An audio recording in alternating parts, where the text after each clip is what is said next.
My name is Emma Hooper and I am a consultant and I've been working for myself for 4 years across Africa with various different clients, and my expertise is in strategic communications and policy.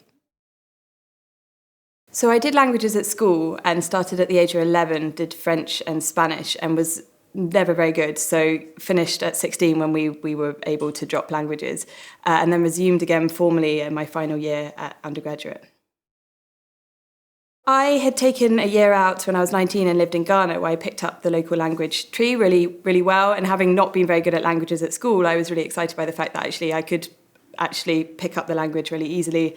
And I got fairly fluent in it actually over the year. So that gave me a kind of renewed confidence and enjoyment of languages I'd never actually had at school. So when I was in my final year at university and all my studies were Nigeria focused, I decided to complement my research. I would study Yoruba. And so travelled down to Soraz once a week from Nottingham to take evening classes, and then continued to do so as part of my master's, which again was all Nigeria focused. I do. So my work is kind of pan-African, but I do spend a lot of time in Nigeria. I'm going out again next week, and I'll be there for majority of next year. So when I am in Nigeria, it's so useful. The majority of people in Lagos speak English anyway, but it's really in terms of when working with clients who are Nigerian, and I've worked with ministers and things like that, if you can introduce yourself in Yoruba and start speaking the language, it really breaks the ice and builds relationships that I wouldn't have been able to do without having learnt the language. The key thing for me with Yoruba was attention to detail, and it's not been a strong point of mine, attention to detail. And you really need an attention to detail with Yoruba because you have words like oko, which is farm.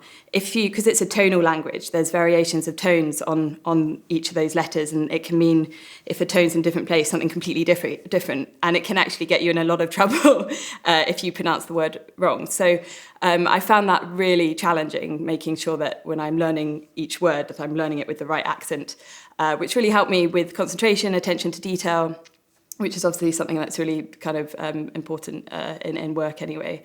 So I think that was the key thing, but also listening. I think you really need to, as it is tonal, quite often you're learning orally.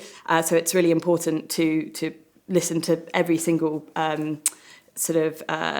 every single accent on each word, which has really developed my listening skills.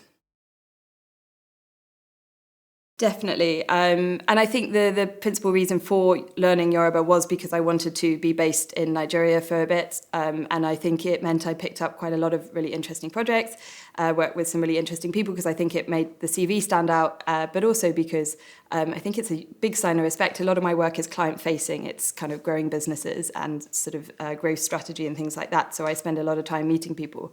And if you can kind of start a business meeting speaking in the local language, it's a huge sign of respect, and it immediately kind of breaks down barriers which perhaps you couldn't have done if you went in just speaking English.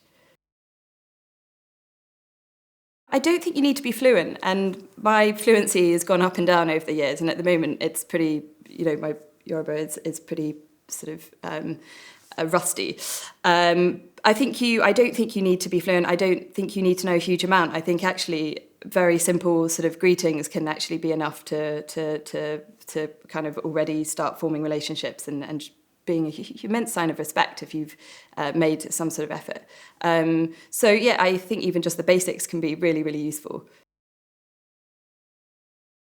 One of my biggest regrets is as soon as I started looking for jobs after university, I realised that so many require languages, and it's not just about career. I wish I'd put more effort into sort of French when I was at school, just in terms of it's so liberating being able to speak and understand another language. And at the time when I was learning, I just didn't care. I didn't think it was important, and it's only actually when you have made an effort to learn another language you realise how important how important it can be. So definitely keep learning. If you have the opportunity.